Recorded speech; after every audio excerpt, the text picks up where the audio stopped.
Hello everybody, I am Shepples and welcome to another Let's Play, and today we're going to be playing Aqua Kitty Milk something defense, something like that. Anyway, the story behind this: when the milk ran dry, cats worldwide desperately sought out a new source. Then deep under the ocean, vast amounts of what appeared to be naturally forming full fat milk were discovered. A hazardous extraction followed. The milk must flow. Yes, Aqua Kitty Milk Mine Defender. Now, I've played a little bit of this, but I haven't played an awful lot of it. The controls are a little bit awkward because I'd say this was made for Xbox before it was made for PC, so the controls are kind of all over the place. You can have up to 2 people at once playing this on the keyboard, so like player 1 here would use WASD and UIO, and then player 2 would use the arrow keys and M and so on and so forth. And you can also use a joystick apparently as well. I'm not quite sure how it works. You've also got 3 modes, as you can see here. You've got easy, arcade, normal mode. Easy mode is essentially just an easier mode, and normal mode is basically the average difficulty. And then arcade is a whole different beast altogether. It's like those old arcade games where you have, you know, kind of like, God, I can't think of names off the top of my head, but where it's technically permadeath. So if you die, that's it, you have to start over again. And basically all your health and everything, your power-ups, basically goes level by level by level by level, so nothing is reset like in easy and normal mode. Easy normal mode is kind of, you know, just a more relaxing, let's get through it. But anyway, let's get started. Right, so the idea of this is basically you just gotta destroy absolutely everything that moves, but you also have to defend the miners down in the bottom, and those red squid thingies are what essentially captures them and just carries them out of water and into the air. And yeah, it's a weird game, but it works.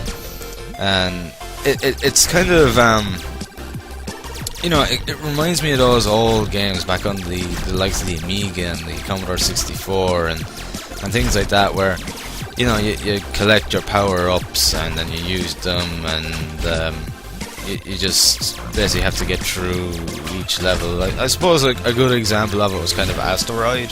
That was one kind of example of it.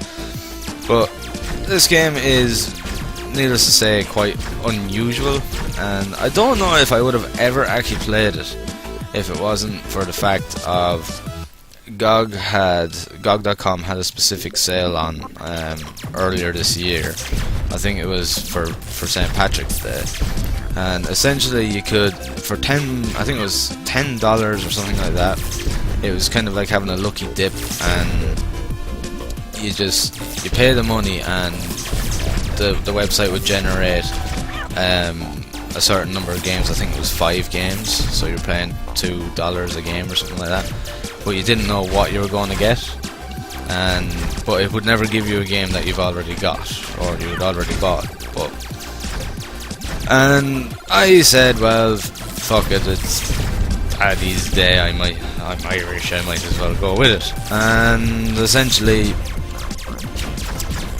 this was one of them that I got Duke Nukem Atomic Edition, and I got I think it was Ghana Sisters, Twisted Dreams, and a couple of others.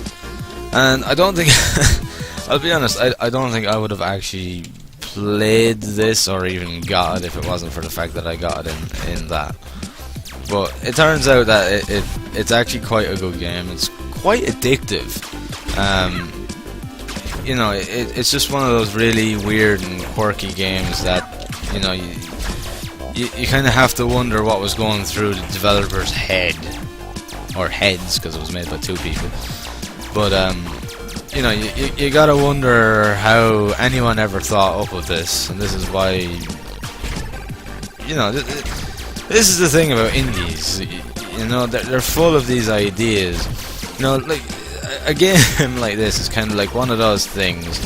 You know, you're sitting in a bar with with a buddy, and you're just there and you're talking about games, and then after a few drinks you start to go on saying, oh, I'd like to make a game, and it's like one of those drunken, really crazy ass drunken ideas that you come up with for making a game. And in the end they ended up using this drunken idea and they made this. It kind of, it sort of feels like that, but it works. It's just, you know, it's one of those sort of cute games that's just really obscure, weird, and it works. And I think it's absolutely, it is a really good game. Like this, as I said, this is normal mode, and easy mode works exactly the same way as this, but it's just a little bit easier. But arcade mode is a whole different beast altogether, and it's really, really difficult.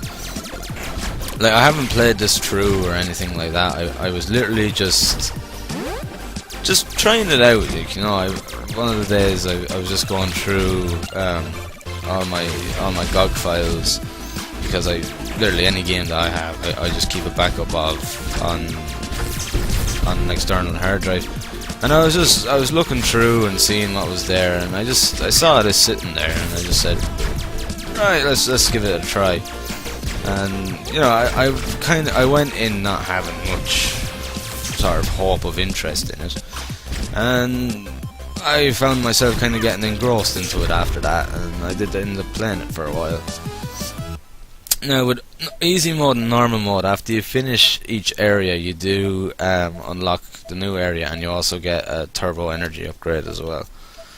Now, this is Infinite Espresso, which is essentially just, you know, it's an infinite level that you just get more and more and more and more and more and more, wave after wave after wave.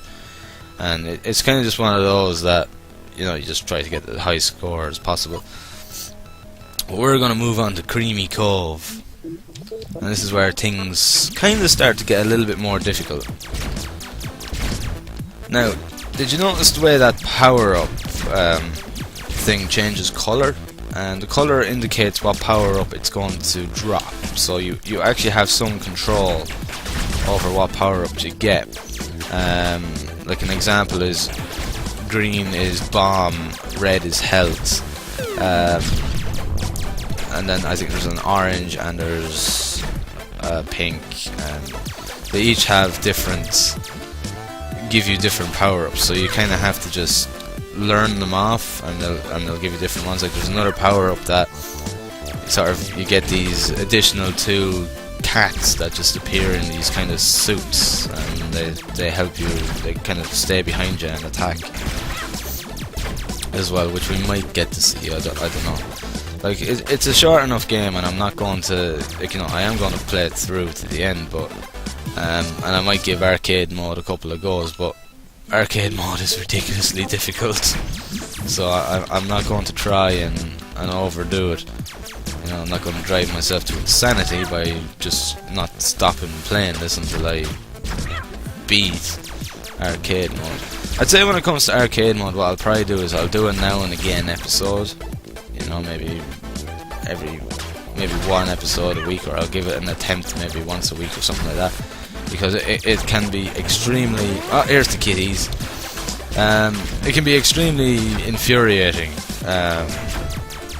arcade mode, because like I said, once you're dead, that's it, you die. Like, and any lives that you've lost in a previous level, it stays that way, and the only way to get a new extra life is to get the power up. But you need to get 4 power-up gems just to get a life, and there's only about 2 power-up gems in each level. So you can imagine it's quite difficult. Alright, moving on.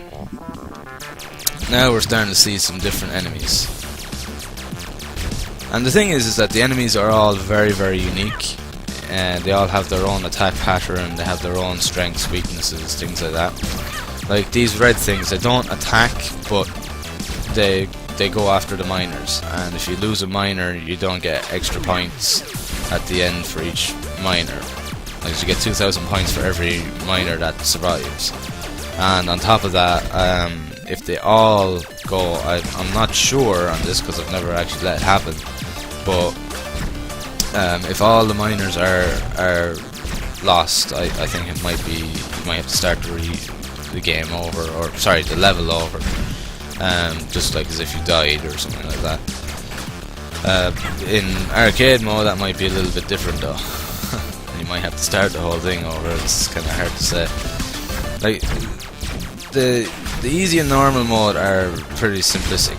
You know, you just gotta get through each level and that's it. But arcade mode is just it's kind of sadistic in many ways, because you know you could have a really good run in arcade mode and you could be doing really well, and all it takes is one mistake and you're in trouble, because in arcade mode when you're hit, you lose some of your power-ups every time you're hit. So if you take like 2 hits in one level, that's technically all your power-ups gone that you basically worked on and gotten over that time. So it's a real pain in the behind in many ways. But it's a really good game. I really like this. It really reminds me of those old games, and probably one of the more memorable ones for me as a kid was Project X, which was made by Team 17, the creators of Alien Breed and Worms and Super Frog. They also made a sort of space game like this, and you had to basically just kill everything, and you picked up the power-ups, and you had a big boss fight at the end of each level and things like that. And it was probably one of my most memorable games, because it had a really memorable soundtrack. It had lots of different power-ups, and it was fiendishly difficult. Like one hit and you lost a life, and it was hard to regain lives, and you know, it was just a really memorable game. And this kind of reminds me of playing such games, because it's kind of the same idea behind it. And I think that the developers, I can't think of their names off the top of my head. The developers kind of went into this with that idea in hand, and they've replicated it quite well, because you don't really get games like this anymore. So it's nice to come back and get a new game that is kind of designed like an old game. You know, it's essentially what this is essentially what Malevolence, the Sword of Acronox, is with old RPGs. This is essentially the same. It's an old school game, but made in modern day and in modern style. It's just a modern game to give you that old nostalgic arcade feeling in this case, whilst with Malevolence it's to give you that old RPG experience. So that's essentially, that was the idea of the developers, and you can see that in the game. And even the music is really fitting as well. It goes in with the style of game, like it would have been back in the early 90s and late 80s. And there was a lot of games like this out back then, like, you know, before we had things like first person shooters and you know, full blown RPGs. And I really enjoy this kind of game. It's just it's a lot of fun. It's silly, you know. There's no doubt about that. It's completely and utterly ridiculous and very much silly, but it's fun because it's silly. You know what I mean? It's unique in many shapes and forms, because can you really think of another game that works like this, that has been made in the last decade? Because I can't. I mean, there probably is, but they're kind of not as well sort of distributed as this, I suppose you could say. But again, like, it's only been over the past 5 years maybe that distribution of games made by independent people has become somewhat easier, because you've got things like GOG, you've got things like Steam, you've got systems that help, in many shapes and forms.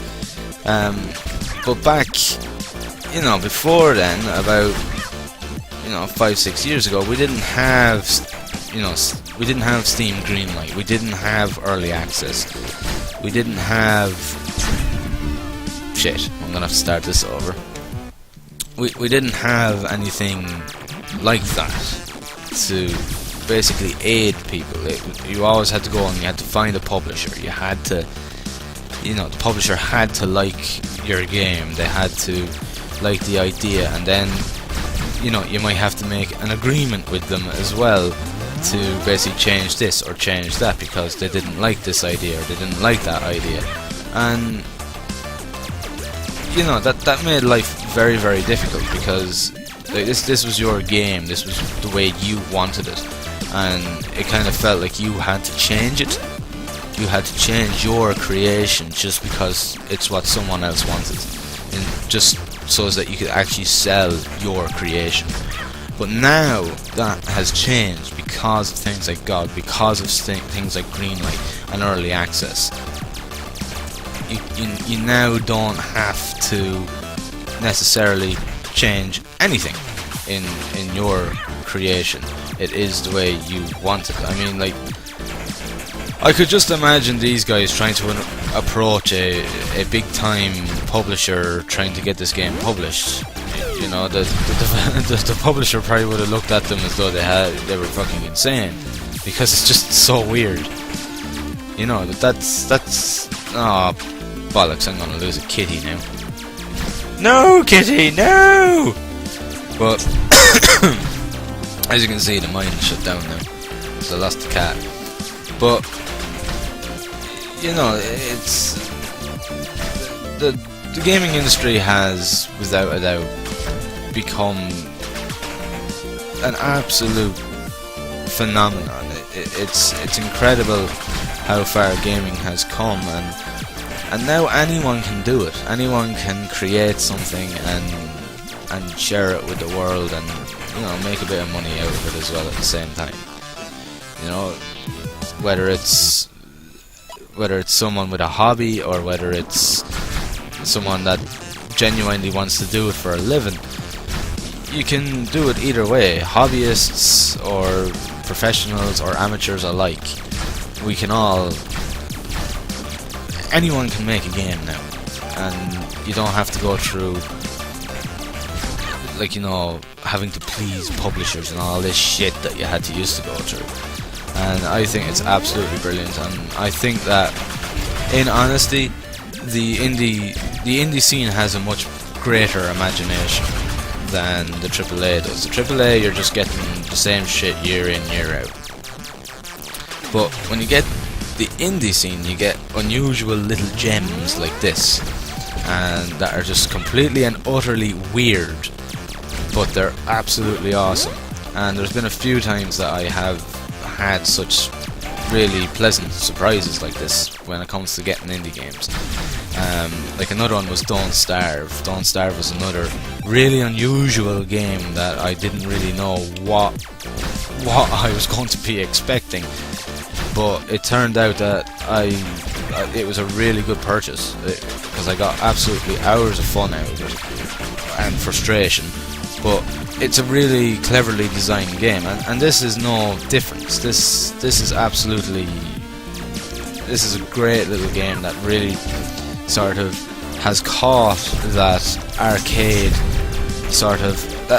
shoot 'em up feel that you used to get from the old games like Project X on the Commodore 64 and the Amiga, and things like that.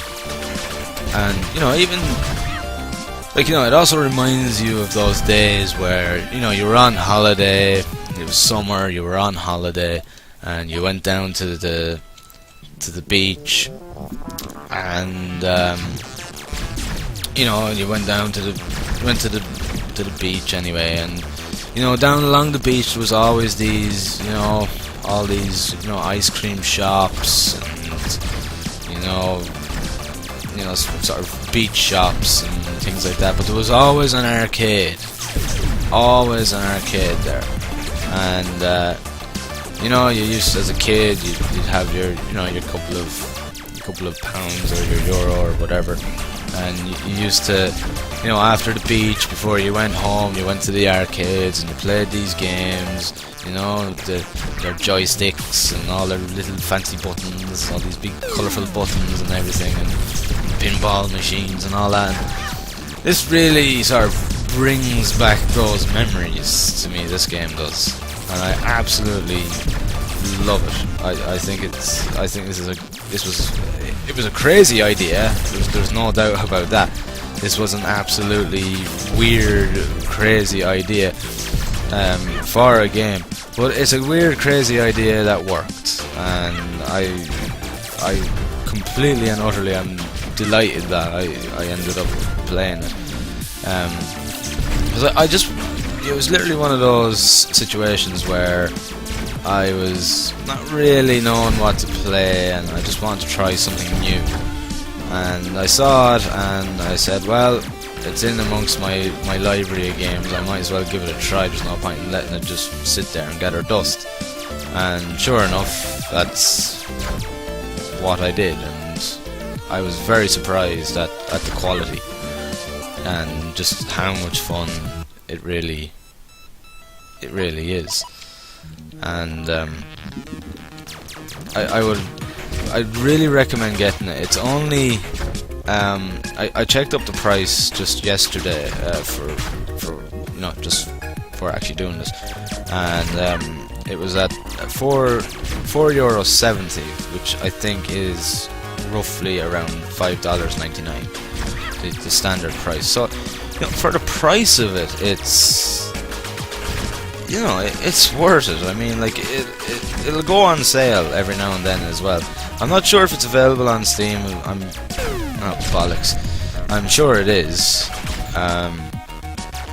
But like, you're gonna get, GOG are gonna have, you know, sales. They'll probably have a Halloween sale. They'll probably have a Christmas sale, and the likes. So, I mean, if you don't want to pay the full, you know, $5.99, then just wait till it goes on sale, and you'll probably get it for half price, if not better. You know, so you don't have to really worry about, you know, it costing you a fortune to play this, because that certainly isn't the case. I'm going to lose a cat. I have lost a cat. As you can see, this is getting kind of a bit crazy and sort of out of control. Shit. Oh no! Fish that kitty back onto the ship and let's try again. Yar! But no, I think this is a great idea. I think this is a great game, and you know, I don't really read reviews and that on GOG that often. I generally like to go in with a sort of unbiased mind, or listening to others' thoughts on the game. But for this one, you know, I generally look at the rating that is of a game, like on GOG, like it's out of 5 stars, and this one was somewhere along the lines of 3.5, which is about average. And so, you know, I wasn't going in with high expectations for it, you know, and in a sense, I don't understand what people don't like about this. I really don't. I mean, okay, I'll admit right off the bat that arcade mode is a little bit bland in some senses. Like the power-ups, there's not an awful lot of power-ups. There's only like 5 power-ups in total, and one of them is to regenerate your lives. But at the end of the day, you know, it's still fun, even without, you know, all the power-ups. Like, fuck, this is a great start. Like something like Project X. Again, I mentioned this briefly. Project X had, I think it was either 10 or 12 different power-ups, and it was cool because it was very tactical. in a sense, like you had to use different power-ups for different situations and things like that. If you really were going to make it through Project X alive, you really had to plan out your tactics definitely ahead of time. And Project X was kind of trial and error in many senses. You had to work around it. You really had to study the game. You had to study the levels, and you had to kind of remember what was coming, when it was coming, and you had to prepare yourself before that happened. And it was really, really good in many ways, and it was a fantastic game, and I really used to love it. Not a particularly long game, but like for the amount of time that it would take you to finish it, because of all the fucking trial and erroring and dying about 500 times, you'd get your gameplay value out of it. Alright, let's see, how many levels have we got left? 12, is it? 12, yeah. Alright, I'm going to leave it here for this part, guys, and we're going to continue on and finish it off in the next one. And then I might have a go at arcade mode, just for, you know, a bit of fun. So thank you very much for watching, guys. I hope you've enjoyed the video, and as always, I will see you in the next one. Thank you, and have fun.